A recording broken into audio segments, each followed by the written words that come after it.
अभी ठीक इसी पल हमारे शरीर के भीतर एक बहुत ही कह सकते हैं कि एक बहुत ही हिंसक और सटीक प्रक्रिया चल रही है। एकदम सही कहा आपने। मतलब लाखों कोशिकाएं खुद को भीतर से चीर रही हैं, अपना सारा डीएनए खोल रही हैं और दो हिस्सों में बंट रही हैं। बिल्कुल।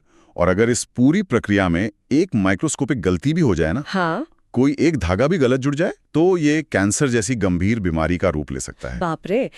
तो आज के हमारे इस डीप डाइव में हम उसी रहस्यमयी और बेहद ज़रूरी प्रक्रिया की गहराइयों में उतरने वाले हैं, जिसे विज्ञान की भाषा में कोशिका विभाजन या सेल डिवीजन कहा जाता है। ये सचमुच जीव विज्ञान का सबसे जादुई और सबसे जटिल काम है, और आज के हमारे स्रोत भी इसी विषय पर केंद्रित हैं। और सबसे मज़ेदार बात बताऊं, आज हमने इस डीप डाइव को समझने के लिए एक बहुत ही खास तरीका अपनाया है। जी हाँ, हमने स्टडीवेल 91 की उस मशहूर और एकदम हाई एनर्जी वाले यूट्यूब स्टाइल से प्रेरणा ली है। बिल्कुल, जहां जटिल वैज्ञानिक तथ्यों को बहुत ही प्रभावशाली मेमोरी ट्रिक्स और दिलचस्प क्विज के जरिए समझाया जाता है। तो हमारा लक्ष्य ये है कि कोशिका विभाजन के पीछे का विज्ञान सिर्फ रटा ना जाए, बल्कि उसके काम करने का क्यों और कैसे वो हमेशा के लिए दिमाग में छप जाए। एकदम सही। और इसी ऊर्जा के साथ मैं आज एक बहुत ही जिज्ञासु क्विज मास्टर की भूमिका में रहूंगी। और मैं यहाँ उन सवालों की गुत्थियां सुलझाने के लिए मौजूद हूँ। तो श्रोताओं, नियम बहुत ही साफ है। हर प्रश्न के 4 ऑप्शंस होंगे और उत्तर सोचने के लिए मैं पूरे 5 सेकंड का समय दूंगी। और मेरी भूमिका ये रहेगी कि सही उत्तर बताने के साथ साथ मैं एक शॉर्ट और पावरफुल एक्सप्लेनेशन दूं, एक एग्जाम फैक्ट बताऊं और एक शानदार मेमोरी ट्रिक दूं, ताकि इसके बाद परीक्षा में कोई भी सवाल गलत ना हो। तो चलिए सीधे उस बिंदु से शुरू करते हैं जहां से एक कोशिका के बंटने की कहानी असल में शुरू होती है। बिल्कुल। सेक्शन 1, कोशिका की तैयारी। अक्सर लोग सोचते हैं कि कोशिका बस अचानक से 2 हिस्सों में टूट जाती है, लेकिन विभाजन से पहले एक बहुत लंबी तैयारी होती है। तो मेरा पहला एमसीक्यू इसी तैयारी पर है। मैं तैयार हूं। तो पूरे जोश के साथ पहला सवाल, कोशिका चक्र का सबसे लंबा चरण कौन सा है? आपके ऑप्शंस हैं, पहला एम फेज, दूसरा इंटरफेज, तीसरा टीलोफेज या चौथा एनाफेज। रुकिए, सोचने के लिए 5 सेकंड है। टिक टिक, 1, 2, 3, 4 और 5। चलिए अब बताइए। तो इसका बिल्कुल सटीक उत्तर है इंटरफेस। अरे वाह, इंटरफेज। हाँ, और इसके सबसे लंबा होने के पीछे एक बहुत ही तार्किक कारण है। देखिए, अक्सर माइक्रोस्कोप में देखने पर लगता है कि कोशिका आराम कर रही है। अच्छा, मतलब बाहर से कोई हलचल नहीं दिखती? एकदम नहीं, लेकिन असल में ये सबसे अधिक व्यस्त समय होता है।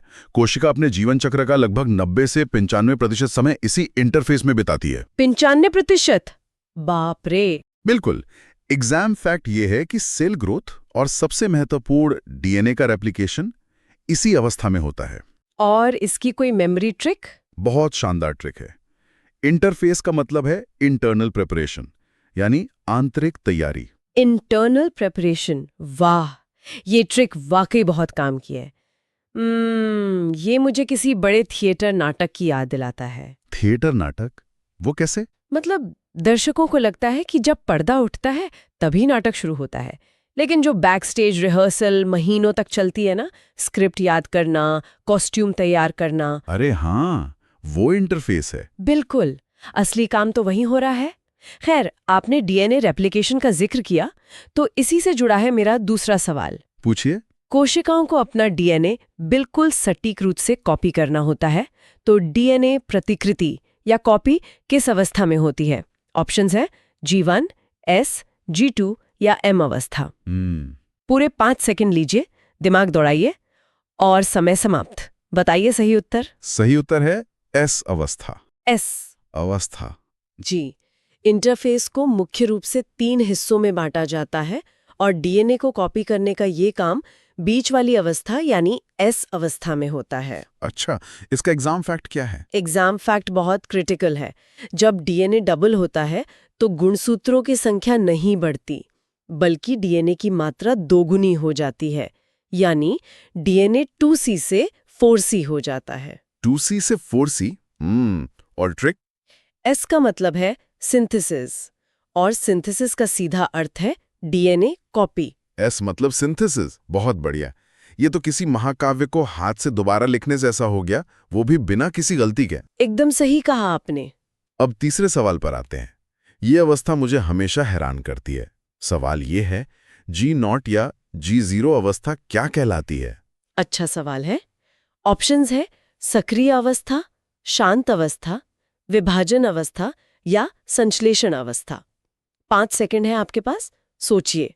और समय खत्म, बताइए जवाब। सही उत्तर है शांत अवस्था या क्वीसेंट स्टेज। शांत अवस्था। हाँ, एग्जाम फैक्ट ये है कि यहाँ कोशिका विभाजन नहीं करती। हमारे शरीर की न्यूरॉन कोशिकाएं अक्सर इसी G0 अवस्था में रहती हैं। और इसकी ट्रिक क्या होगी? G0 का मतलब है गो रेस्ट। गो रेस्ट। पर यही मुझे एक दुविधा होती है। हाँ। क्या गो रेस्ट का मतलब है कि न्यूरॉन्स सच में जाकर सो जाते हैं? बिल्कुल नहीं। क्योंकि अगर मस्तिष्क की कोशिकाएं सो गईं तो इंसान का तो काम तमाम हो जाएगा। यही तो सबसे बड़ी गलतफहमी है। G0 में जाने का मतलब निष्क्रिय होना नहीं है। वे अपना काम पूरी शिद्दत से करते हैं, बस विभाजन से संन्यास ले लेते हैं। अच्छा, मतलब वे खुद को बांटते नहीं हैं, बस अपना मेन काम करते हैं। बिल्कुल। तो ये तो हो गई तैयारी की बात। यस, बैक स्टेज का काम पूरा हो गया। हाँ। अब पर्दा उठने का समय आ गया है। सेक्शन 2, समसूत्री विभाजन का महासंग्राम। अब असली मजा आएगा। मेरा चौथा एमसीक्यू इसी पर है। समसूत्री विभाजन, जिसे माइटोसिस भी कहते हैं, इसका दूसरा नाम क्या है? ऑप्शंस क्या हैं? ऑप्शंस हैं रिडक्शनल, इक्वेशनल, हैप्लॉइड या मियोटिक डिवीजन। 5 4 3 2 1 बताइए। इसका बिल्कुल सही उत्तर है इक्वेशनल डिवीजन। Equational division. हाँ। एग्जाम फैक्ट ये है कि इसमें गुणसूत्र समान रहते हैं, यानी 2n से 2n ही बनता है। और मेमोरी ट्रिक बहुत ही आसान है। इक्वल का मतलब है इक्वेशनल। इक्वल मतलब इक्वेशनल, मतलब एक तरह की परफेक्ट फोटोकॉपी मशीन। एकदम सही। तो ये फोटोकॉपी शुरू कैसे होती है? मेरा 5वां सवाल, सूत्री विभाजन की प्रथम अवस्था कौन सी है? अच्छा। ऑप्शंस हैं मध्यावस्था, पूर्वावस्था, पश्चावस्था या अंत्यावस्था।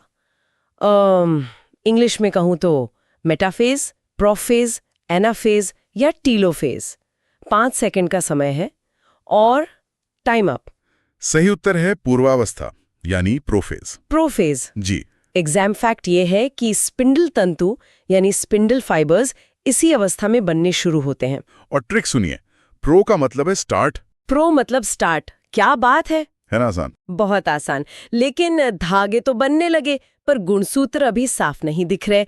तो छठा सवाल इसी पर है। गुणसूत्र सबसे अधिक स्पष्ट कब दिखाई देते हैं? ये बहुत बार पूछा जाता है। ऑप्शंस है G1, S, मेटाफेज या टीलोफेज। सोचिए सोचिए और 5 सेकंड पूरे। सही उत्तर है मेटाफेज। मेटाफेज। ऐसा क्यों? क्योंकि इस अवस्था में ये सबसे अधिक संघनित यानी कंडेंस्ड होते हैं। एग्जाम फैक्ट ये है कि डॉक्टरों को जब कैरियोटाइपिंग करनी होती है तो वे इसी अवस्था में करते हैं। और ट्रिक? मेटा का मतलब है मैक्सिमम विजिबल। मेटा मतलब मैक्सिमम विजिबल। गजब। अब जब सारे गुणसूत्र स्पष्ट दिख रहे हैं तो उन्हें जोड़ने की बारी आती है। मेरा 7वां सवाल, काइनेटोकोर किससे जुड़े होते हैं? ये ट्रिकी है। ऑप्शंस है कोशिका झिल्ली, डीएनए, स्पिंडल तंतु या आरएनए। पूरे 5 सेकंड है और टाइम अप। सही उत्तर है स्पिंडल तंतु। स्पिंडल तंतु। बिल्कुल।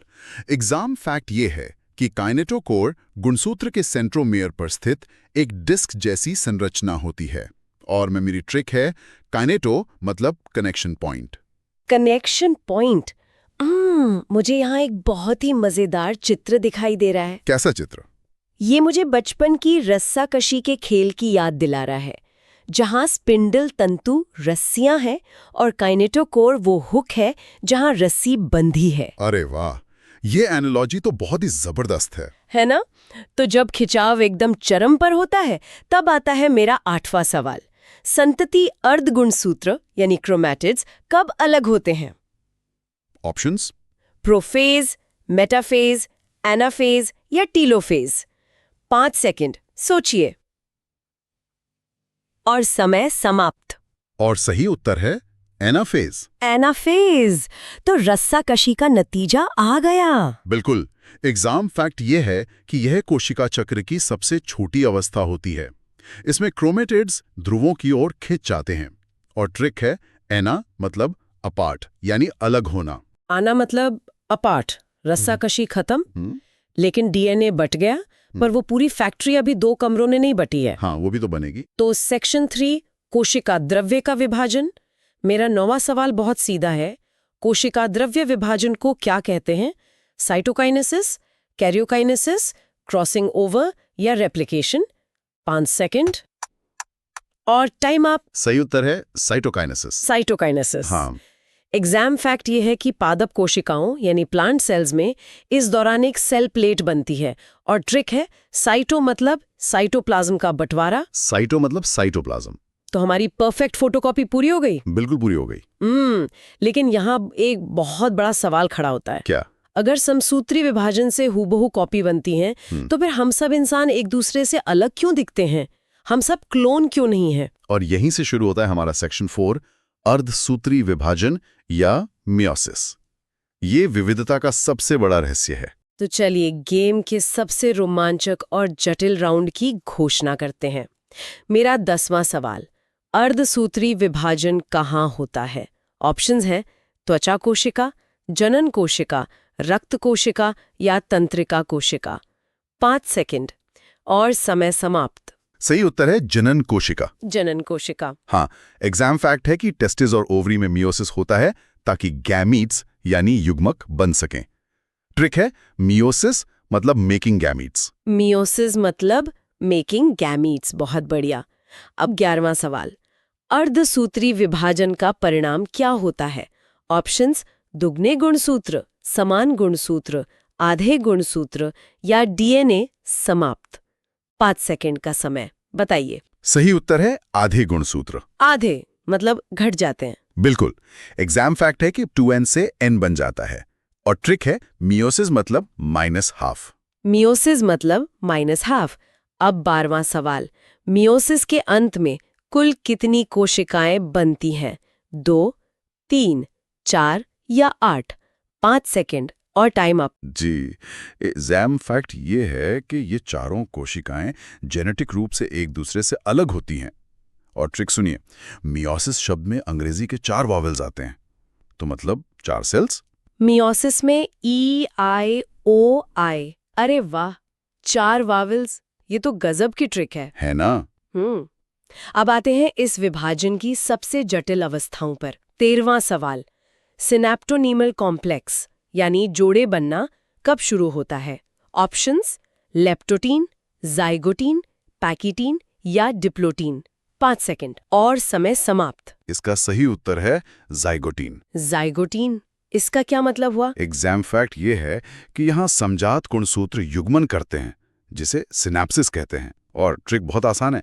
जाइगो मतलब जिपिंग टुगेदर, जैसे जैकेट की जिप बंद करते हैं। जाइगो मतलब जिपिंग, दोनों गुणसूत्र एक दूसरे के साथ जिप हो गए। एकदम सही। तो अब मेरा 14वां सवाल, जो शायद पूरे सेल डिवीजन का सबसे अहम हिस्सा है, क्रॉसिंग ओवर किस अवस्था में होता है?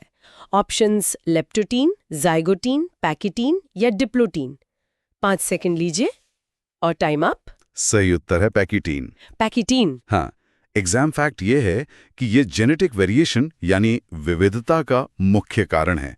और ट्रिक है पैकिटीन मतलब पेयर एक्सचेंज। पैकिटीन मतलब पेयर एक्सचेंज, मतलब वो अपने डीएनए की अदला बदली कर रहे हैं। बिल्कुल, इसी से हम सब अलग दिखते हैं। अद्भुत। अब 15वां और आखिरी सवाल, जब ये एक्सचेंज हो जाता है तो चियास्मा किस अवस्था में दिखाई देता है? ऑप्शंस लेप्टोटीन, जाइगोटीन, पैकिटीन या डिप्लोटीन। 5 सेकंड और समय समाप्त। सही उत्तर है डिप्लोटीन। डिप्लोटीन। जी, एग्जाम फैक्ट है कि चियास्मा इस बात का सबूत है कि क्रॉसिंग ओवर हो चुका है। और ट्रिक है डिप्लो मतलब डिस्प्ले। डिप्लो मतलब डिस्प्ले, जहां वो एक्स शेप डिस्प्ले होता है। एकदम सही। लेकिन यार, मैं एक बात पूरी ईमानदारी से पूछना चाहूंगी। हाँ, पूछिए ना।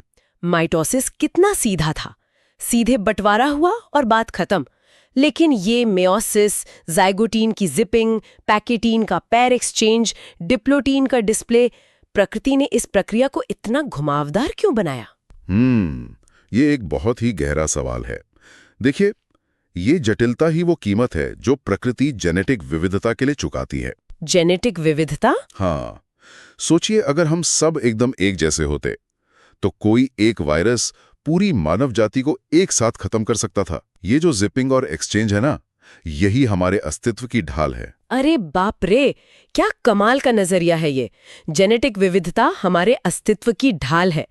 तो श्रोताओं, इसी के साथ हमारा ये स्टडीवेल 91 स्टाइल का क्विज समाप्त होता है। और मुझे लगता है कि एना मतलब अपार्ट, प्रो मतलब स्टार्ट और पैकेटीन मतलब पेयर एक्सचेंज जैसी ट्रिक्स ने इतने मुश्किल वैज्ञानिक शब्दों को बच्चों का खेल बना दिया है। बिल्कुल बना दिया है। और अंत में मैं श्रोताओं के लिए एक विचार छोड़कर जाना चाहूंगा। भी भूल हो जाए या एनाफेज में वो रस्सा कशी सही से ना हो पाए तो क्या होगा?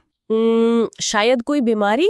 सिर्फ बीमारी नहीं, अगर वो बदलाव जनन कोशिका में हुआ है तो वो आने वाली पूरी पीढ़ी का विकास क्रम यानी एवोल्यूशनरी कोर्स ही बदल सकता है।